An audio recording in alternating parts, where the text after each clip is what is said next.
Bungalow Bill here. There may be no right way to skin a cat, but there is a right way to skin an airship. Or something like that. Today, we're going to be skinning an airship, and since it's not a cat, I suppose we better try to do it right. What we're going to be doing is fairly straightforward. I'm going to clad the ship in lightweight alloy, subdivide it with bulkheads, then place helium pumps. Now, you may be noticing that some of these lights are a little bit on the bright side, and there unfortunately is not a huge amount that I can do about that at the moment, because if you'll notice, these are at intensity 1, but they're not. They're actually at about intensity 2, maybe intensity 2.2. If I set a light to intensity 1, this is what it looks like, and this is what it actually is supposed to look like on this ship. For some reason, when I reload the ship, all of the light appearances change. Anyway, you can probably see that I've already made a few small changes. I've gone and used the armor refit tool to turn all of the wood into lightweight alloy, and I've started skinning up the front a little bit. There's some amount of compartments that are now hiding behind this with helium pumps under bulkheads. Currently, it's just at one layer of lightweight alloy, and then each compartment under that adds one additional layer of lightweight alloy as armor. So when I'm done skinning this, the armor is going to be fairly thin all over the craft, although the total amount of armor is going to be quite high. What I'm likely to do after that is we have a lot of interior walls and bulkheads and stuff that are made out of lightweight alloy, but they're not really protecting anything terribly important. So I could either switch them with applique panels to get them down to 40% of the cost at, I believe, the same weight 5 for each, or wood to get them to 20% of the cost, but double the weight. Wood will be more effective cost-wise at stopping high penetration power weapons like railguns, where wood's very high health per cost ratio is good, and its low armor just doesn't matter at all. Whereas for applique panels, they have low health but high armor. If you're taking railgun fire, the armor doesn't do much, but if you're taking frag or high explosive fire, the armor is quite nice. I don't really know which one to use. Probably depends really on what you think you're fighting against, and since neither of those are really going to be a part of the main armor scheme of the craft, it's probably not horribly important either way. Some vehicles that I find incredibly tough to break apart, like Borderwise's Stralsund Mark II, which partially is so physically tough just because it has a lot of armor, it's a very dense block, requires a lot of thrusters to keep it at level with the water, but it's full of a bunch of weird choices, like just stuffed with applique panels and just stuffed with trusses, neither of which I would expect it being really, really great cost-effective choices. But sort of, when I look at it,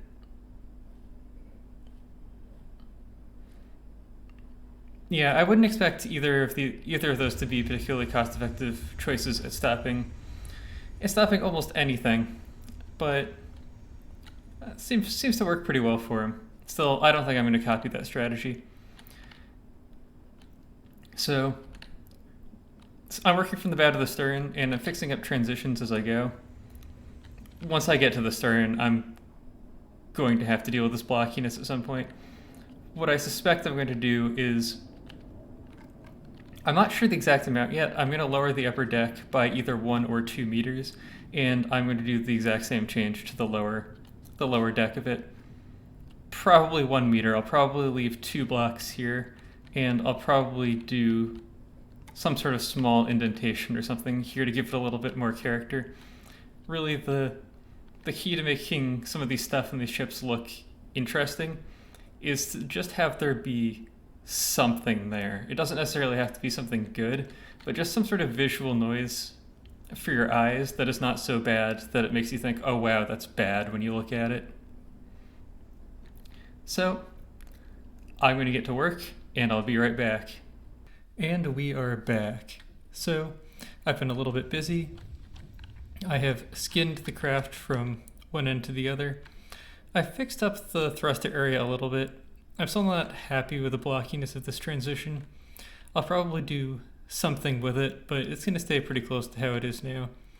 I futzed around with the thruster area for a long time before I eventually decided on fluting them. I've put the Sea-Wiz onto its own mainframe so that these guys will all fire against secondary targets. I did something for the turrets. I've never been very good at making turret caps. There simply isn't that much volume that you really want to have in a turret cap, so it's really hard to do something that's interesting with them. And to some extent, these might be a little bit too large. Something like the tier has smaller turret caps, and it seems to serve it really well because the best strategy is to just have your turret cap not get hit. I also gave them a neck. I lifted them up a little bit for it. I'm not sure I'm in love with that. I did express my preference for those earlier, but now I'm sort of swinging them in the other fashion. For these, I just went for really an almost absolute minimum size turret, except for the fact that it's symmetric front and back. This is sort of a placeholder for a superstructure. Whatever I do there will probably still sort of have the same sleek front and back look because I tried doing a more upright superstructure and I wasn't able to get it to work very well with the craft. But I do sort of need a placeholder there. And the reason why is my center of gravity has moved down again. You can see here it's a little bit under my line of thrust. It's not so far under my line of thrust that it's a huge problem, but the stone superstructure helps move it up a little bit. The reason it's so low is these turret caps are pretty heavy. I might switch out some of the metal with lightweight alloy, even though I don't really want to do that on the turret caps. And I also put heavy armor on the front of the turret, so it'll be pointing to face the enemy. So right now for cost, we're sitting at 666,000, which is 16,000 higher than I wanted the finished vehicle to be. And we only have one pod of interceptors, and I wanted at least twice this amount of interceptors. However, I think this is going to be pretty close to the finished version. With a helium craft like this, it's never going to be great, so I don't know how much time I want to put into it. I went through the inside and tried to cut as much cost on the internal bulkheading work as I could, so there's a lot of applique panels, a lot of wood, that sort of thing. And there's not a huge amount more that I feel like I really can cut, because I don't want to cut from the turret wells. I don't really want to cut this that much, although I could, because if I cut all of this sort of stuff for wood, it would bring down my cost a little bit, and I could still selectively armor up stuff like this turbine. I found that the tier can punch a hole all the way through with one broadside because it's really just not that much armor. The turrets are a bit safer, but anything else in the ship can be blown up with a good broadside from one target, and that's just sort of what I was expecting getting into this. I've done a little bit of live fire testing with this already to get an idea of how durable it is. The fights seem to be very volatile, that if one of these turrets gets hit, since, it's basically a third of our firepower, it can be pretty disastrous. Similarly, if we hit enemy turrets, it can be a game ender for them. We tend to have a little bit of trouble against missile craft because it takes a really lucky shot to take out a pod of missiles. Anyway, I'll start with some lower difficulty vehicles just to get some idea with a few tests, and then step it up a little bit.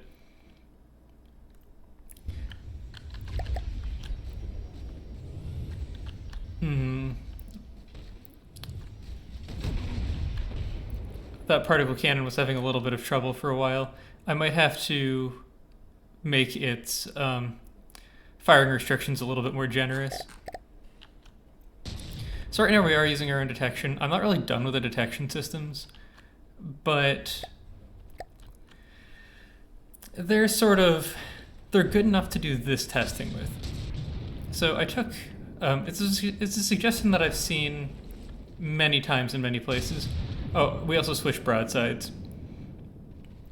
A suggestion that I've seen many times in many places, but Damadoc reminded me of it in the video comments that I can put my main guns on different mainframes and have different targeting solutions for them.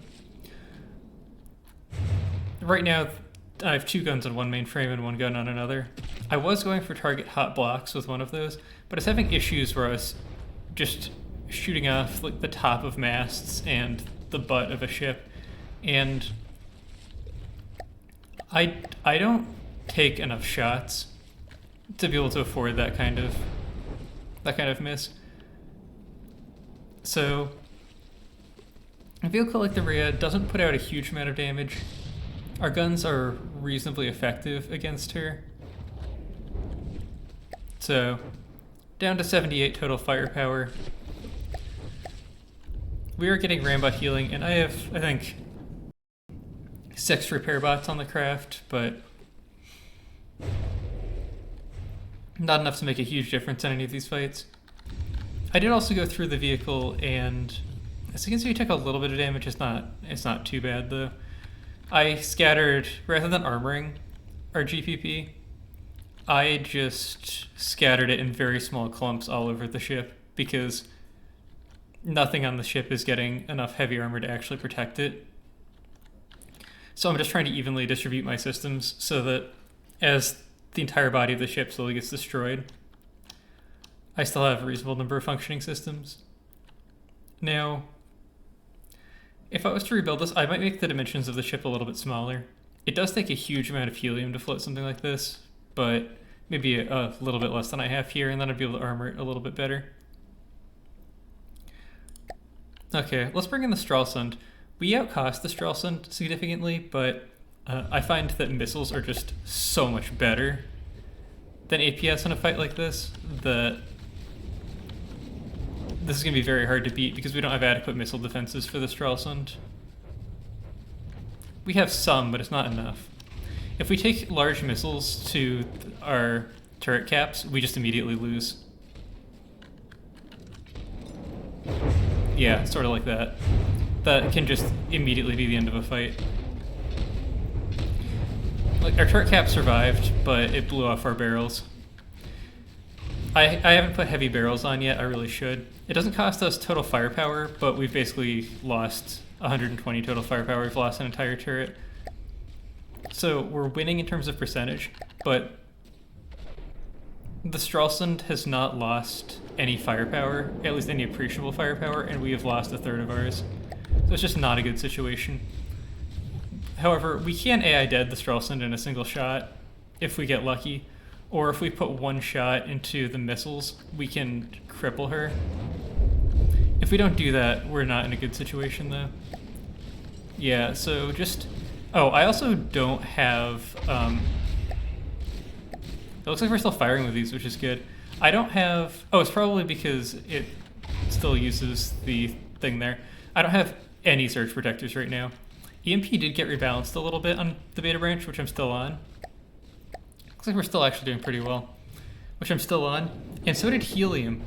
So the leak rate of helium got doubled, but it keeps pumping even while it's leaking.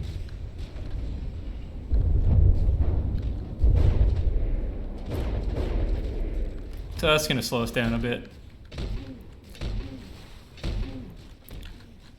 Unfortunately, this is turning into a really slow back turn, so we have no guns firing through it, which isn't really great for us. I did go and update all of my helium pumps so that they actually actively control the altitude, pitch, and roll of the ship. Before I did that, we were flipping over at about 85%. Yeah, we need to take down these missiles. Oh, there we go. Oh, all right, I think we got this one. It's hard to say. We could actually just get crippled by this missile barrage. We could really use another one of these. But I really don't want to put more cost into this. This is just going to really be what it is. I might have messed up this guy a little bit. Unless it died from EMP or that sort of thing. They were all working the last time I checked, but oh yeah, it's not controlled by AI anymore. All right, good. Most likely that was a result of an EMP missile. Our stern's dipping a little bit because we lost so much flotation here, but you can see we're still doing okay, despite the fact that our thrust line is a bit high.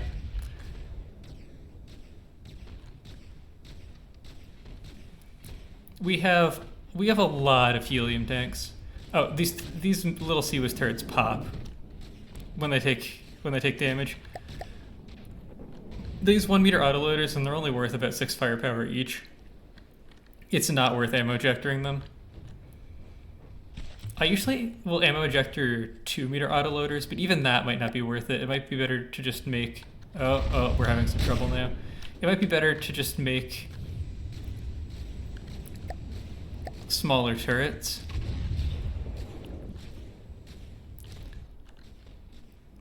So part of the issue that we're having here, I think, is that these do not line up with our center of mass anymore, and it can really get us into a little bit of trouble. We are not injured enough that we should actually be losing altitude, though. But we have selectively lost a lot of buoyancy at the stern, and it seems like we're not quite compensating for it properly.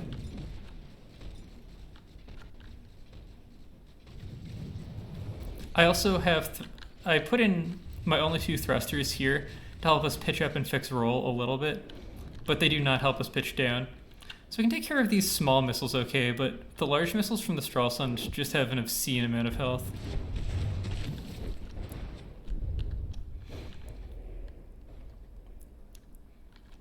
But it looks like we've pulled this one out all right. Missiles are one of our harder things to deal with, and we need to fix the EMP a little bit. We might have just shot ourselves.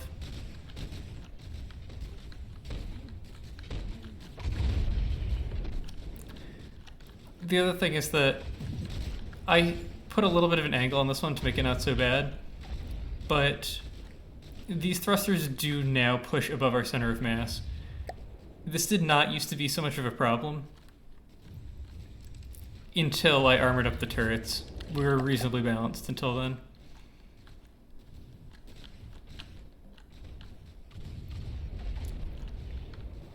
So it's looking like it might be worth, even though it'll move our cost upwards a little bit more, putting on maybe 1 or 2 more huge thrusters to help us keep balance a little bit. We've taken our damage without a great distribution to it. Alright, so now that we're at altitude, we're functioning okay. It's really just that thruster that rolls us a little bit, I think. Even though here we're doing okay with it as well.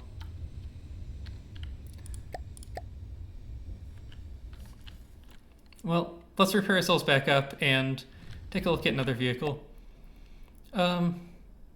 Maybe I'll do the tier. The tier outcosts us a little bit, and it's not helium powered. We also have an issue that if it shoots us before our turrets traverse in, it can put a hole directly through the side of the turret because it doesn't have the heavy armor facing the tier. Our ability to shoot down the tier's missile barrage is not terrible. We take out probably almost half of it. So very early, it looks like we're winning, but the tier tends to be much better at taking out turret caps than we are. I don't know why. It probably has to do with how large my turret caps are. Those were lucky bounces. I don't think I've run this test since I put shields on my turrets. They will likely give us a few more percentage points against the tier because our big losses against the tier are when we take hits to the turret cap from its rails.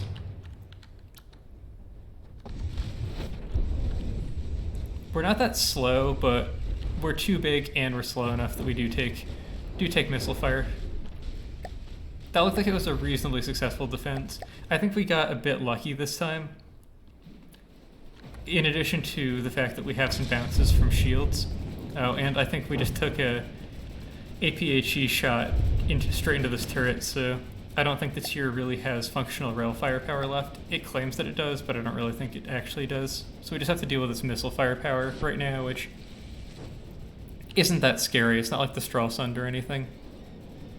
The Stralsund is a pretty meta missile cruiser as far as things that you can actually put into a ship's hull shape are concerned. She's been nerfed a little bit, but not a substantial amount.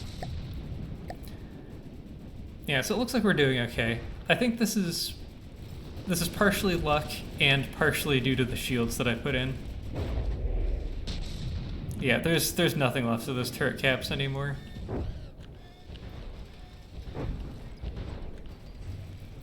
We'll take a look at the damage later, but it's probably okay. I think sort of one of the themes for this episode as well is going to be very much in the abstract at how to get... We may be crashing right now. Nope, I've crashed a lot recently, but not right now. Very much in the abstract, how to get better at from the depths, because it's definitely not a how-to guide. This whole vehicle is exploring things that I don't really know that much about and trying to learn about them, and also put together a craft that's sufficiently presentable for a video. But we can still talk about learning in the abstract, and really, as far as that applies to the context of this particular video, it's not being afraid of failure, which is both putting this against vehicles that can tear it apart. In this sort of the prep lead up to this video, I got the Tycho torn apart by the tier maybe 10 times. And when I say don't be afraid of failure, I mean, or not being afraid of failure, that's actually sort of meant kind of literally. It's not just putting your ships in a place where, or being worried about rather simply not putting your ships in a place where they'll fail, but in addition being afraid of it, because if you're really nervous, you won't pay attention and actually learn the things that you need to learn. So you won't look to see exactly why your ship is dying, and won't fix those things. And I fixed up a bunch of issues that I've seen from incoming fire that I've taken from various other ships. So there's some issues that I haven't fixed, either because it would be a lot of work or it's kind of impractical and I just have to keep them in my mind for later. But obviously that's really hard advice to take. It's sort of topical because it was a Dune quote. I don't know if it made it into the movie, but it was certainly in the book that there is the line, the mind commands the body and it obeys. The mind commands itself and it meets resistance. So, telling yourself to not get nervous is not terribly productive. Of course, that quote isn't actually, well, it's in Dune, but it's not from Dune. That's from St. Augustine. I think he's got a bunch of quotes in the book, actually.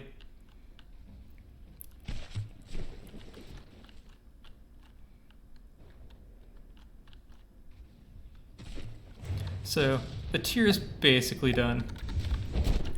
But again, these fights have turned out to be pretty volatile. As far as the issues that I've seen that I'm going to address after this clip, there's oh, actually we might see it here because one of these guns is offline. I might have to pause the game and look later. Oh no, this one may have died for another reason. Oh, that's actually a little bit sneaky. Yeah, so I knew that I didn't drop the heavy armor all the way down, because usually railfire only comes in productively through the front. So I put heavy armor across the front. Only this shell came in just under the heavy armor. and then came in and disconnected the cooling vents, which I'm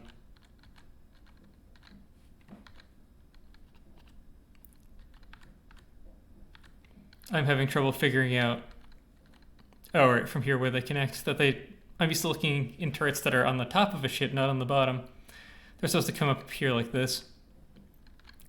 There are a few things that I can do to fix this, and it's one of two things that I want to fix on this. The other one is right here. The space should not be empty. The thickness here is too low, so I've noticed that if shells hit either the craft near the turret that have high explosive in them, like shells from the Rhea, or even the bulwark has put a hole in this turret. Well, it either here or something like that, and that would just blow a hole through the thinner portion of this corner and take out this cooling vent. So that, and the fact that you can sort of get around this heavy armor, are both things that I'll address. I really can't afford to armor up these turrets too heavily, because the ship simply can't get more bottom heavy than it is. I can afford to put a little bit more armor in them, but not much. And I might have to resort to things like light alloy, wood, and applique panels to avoid the turrets getting too much heavier. The wood and light alloy being decent choices against the sort of rail fire that tends to get into the turret from the front.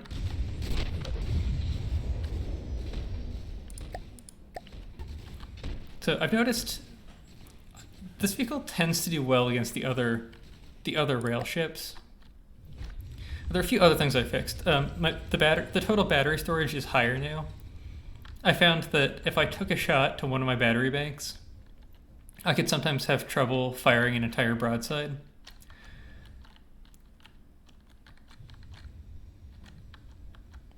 This is interesting. I thought I had fixed this issue. I'm going to have to look into this again as well. Oh, I fixed it for pitch. I didn't fix it for roll. Okay. When it's coming up to and out of altitude, I had a fix for pitch, so that the pitch helium tanks on the fore and aft of the ship don't saturate just from the up and down command, so that they can still pitch. The roll tanks do not. So, and actually that probably explains some other issues that I've had, where if we saturate our up and down command, our roll command will be unutilized. So I'm going to have to fix that with these, so that we don't have issues where listening. Let's get ourselves to a sane altitude. I think this may be trying to get to an altitude that it can't physically get to, and it's causing it issues as it tries to continually push out of its envelope. I thought something else was happening. This was incredibly well behaved when I was testing it off of camera. It's also not even attempting to descend to the target altitude yet, which is very strange.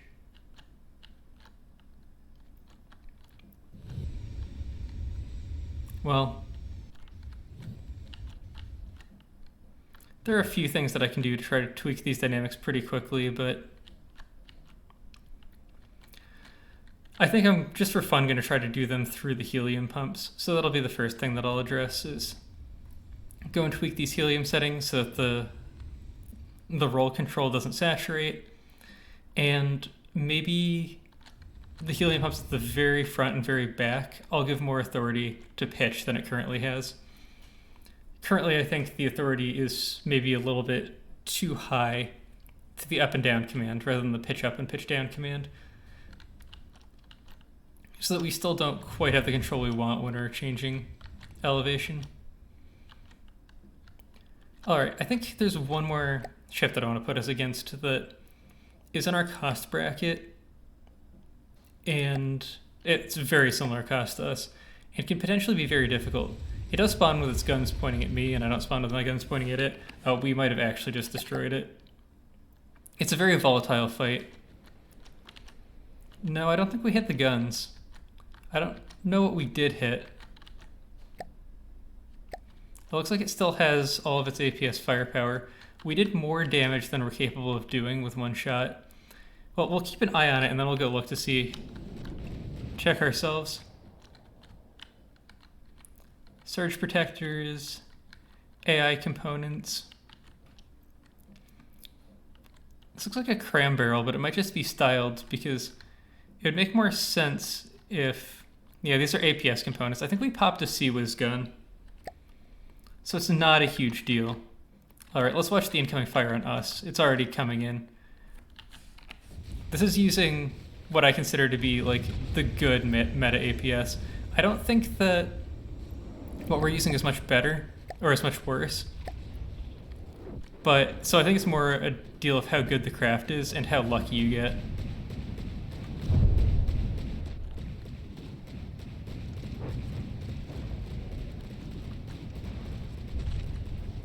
That was a lot of frag coming out. Alright, something interesting happened there. We took out an engine. I see some ACBs. Some cards. This is very familiar as well. Yes, this is APS. APS in it. We still haven't... Oh, that... its turrets may chain react, I guess. That might be the thing that's happening. Well, we could very much lose this fight. I think it's a little bit luck based. Yeah, we lost a lot of firepower. So let's see how we lost it. This is something that I wanted to address, but I just don't have the money to address it. This is another thing that I want a little bit more armor around our AI. I haven't seen it get us get AI dead yet, but it probably can happen. These are, for how important and expensive they are, they're a little bit exposed, but everything is exposed in our craft. Okay, so what happened to our firepower? 120, 2.67, 2.62, 2.78. Okay, so we lost 2 turrets here. The question is how?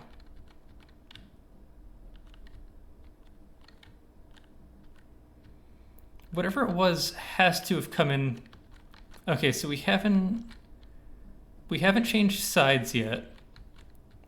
So whatever it was came in through.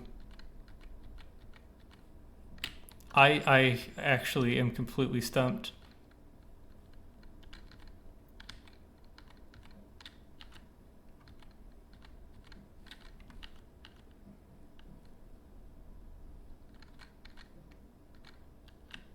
Okay, that's something to worry about. I would expect us to have a bunch of shells loaded in the gun, so I didn't think that was going to be as big an issue as it was. But it looks like we've got a lot of stuff here that's still connected, but our ammo controller got taken out. Which, yeah, actually is... Come on, I can see the area from the outside.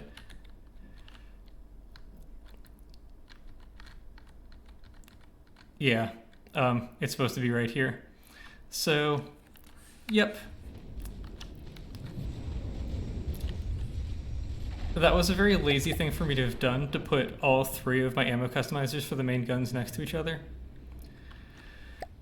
I'm not sure I'm not going to do that, though. I might just keep doing that, and I might just let my cost go up by, you know, another 1,000. Just put a little bit of heavy armor around it. The thing is, I would expect us to have enough shells racked to finish the fight. Which is certainly better than the Harbinger is doing.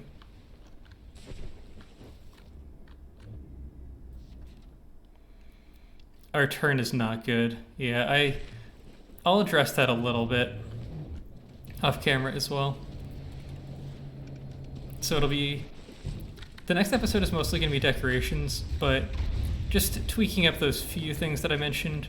And this, well, this looks like the armor's not finished here. The armor actually starts here. I'm going to make like a little walkway that goes on the side here.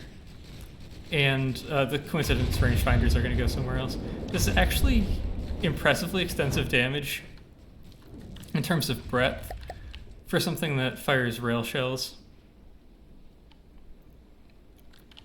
So I think part of the reason that we're finding the luck, because this is all one continuous take for me. I didn't just like pick and choose or anything to just guarantee us wins against any of these vehicles. This is actually just how the craft performed over the case of 20 minutes, but seems to have what seems to me like better luck than before. I really think it might just be these shields. I think the bounce chance on them is sufficiently high that it makes a big difference for whether or not we keep our guns.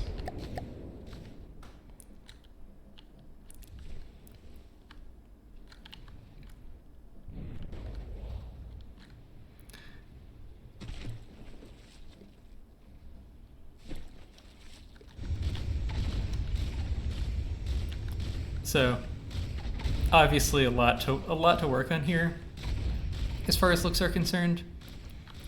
I'm going to talk about more of my thoughts about some of the transitions on this during the next episode. Sort of the sky's the limit as far as the looks side of thing goes, and I'm not sure how much time I'm actually going to put into it. It really might just be a few hours rather than, the days and days that you can spend tweaking up the looks of a craft, especially one this large. Our volume's almost 50,000. It's a little over 50,000 when we're fully healed. Yeah, about 51,000. I was really hoping that 50,000 would be the complete limit, but that's enough.